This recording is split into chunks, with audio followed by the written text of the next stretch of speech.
Alright, here's the final look. Got the USRS installed. Just follow the directions they provide. These are preloaded here. And then everything's set to 10 foot-pounds or pound-feet or whatever. And then you set the preload and then you do the final torque specs. Nothing complicated there.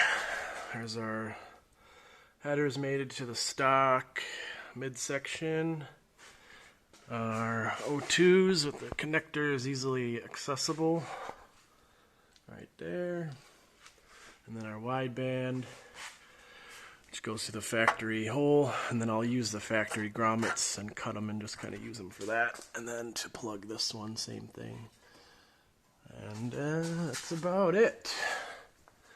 Everything else went together good. We're just going to do the final check over and then start up.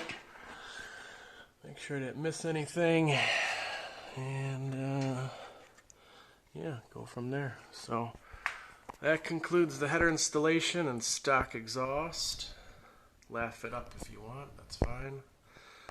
Next step, I'll probably be doing dyno tuning or street tuning and then dyno pulls and all that good stuff. So until then, goodbye.